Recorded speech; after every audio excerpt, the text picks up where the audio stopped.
কৃষি উৎপাদন বৃদ্ধি এবং পরিবেশ উপযোগী কৃষি প্রযুক্তি সম্প্রসারণের লক্ষ্যে বাংলাদেশ পল্লী উন্নয়ন একাডেমির বার্ডের উদ্যোগে কুমিল্লা, ব্রাহ্মণবাড়িয়া ও নোয়াখালী জেলার ৩,০০০ কৃষকের মাঝে উচ্চ ফলনশীল আমন ধানের বীজ বিতরণ কর্মসূচির উদ্বোধন করা হয়েছে।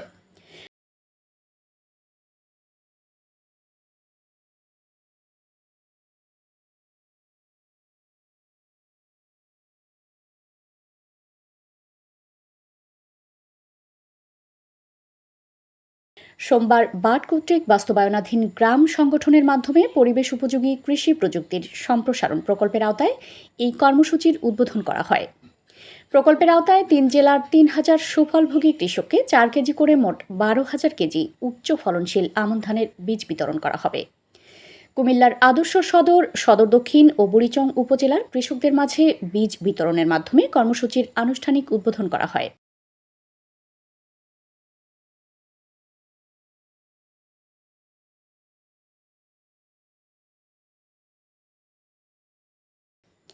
বিতরণকৃত বীজের মধ্যে রয়েছে বৃধান 93, বৃধান 94, বৃধান 95 এবং বৃধান 103 জাতের উন্নত মানের ধান।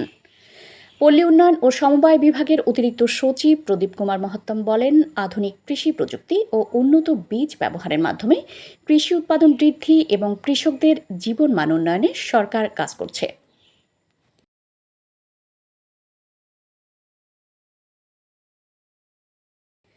অনুষ্ঠানে উপস্থিত ছিলেন বার্ডের মহাপরিচালক সাইফুদ্দিন আহমেদ, কৃষি ও পরিবেশ বিভাগের পরিচালক ও প্রকল্প পরিচালক ডক্টর মোহাম্মদ আনোয়ার হোসেন ভূঁইয়া সহ বার্ডের অন্যান্য কর্মকর্তারা।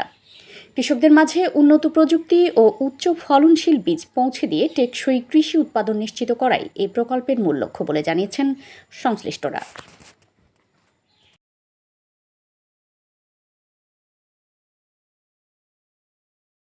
সামনে সরকার কি পদক্ষেপ নেবে জানি না। কৃষক কতটুকু বেঁচে থাকবে।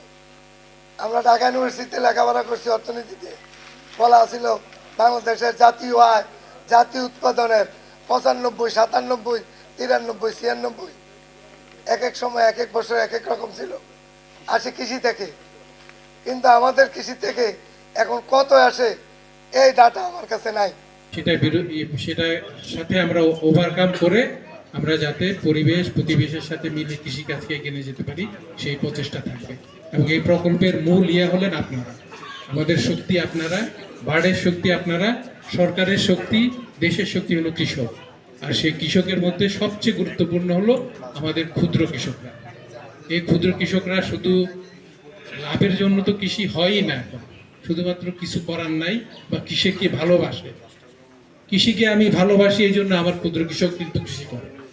তাহলে দেশব্যাপী বড় করে প্রজেক্ট আমরা ওইটা নির্ভর করছে সম্পূর্ণ আপনাদের উপর।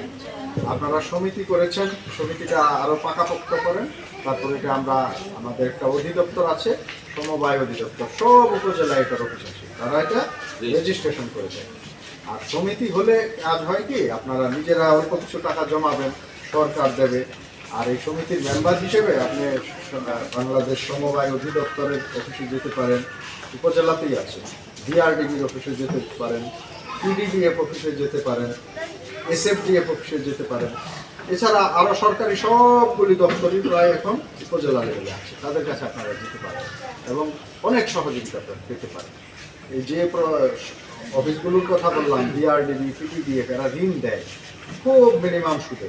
আপনাদের সমিতির নাম থাকতে হবে, আপনাদেরকে একটা করে দেবে, কিস্তি করে দেবে, আপনার গায়েও লাগবে না, এক মাসে টাকা দেবেন, সুদ একেবারে নগণ্য।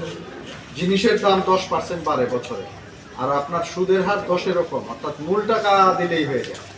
আপনারা দেখছেন মেঘনা টিভি, সত্যি সন্ধানে সবসময়। এছাড়া দেশ বিদেশের নিত্য নতুন খবর জানতে মেঘনা টিভির ফেসবুক পেজ facebook+meghnaTV.bd তে লাইক দিয়ে আমাদের সাথেই থাকুন।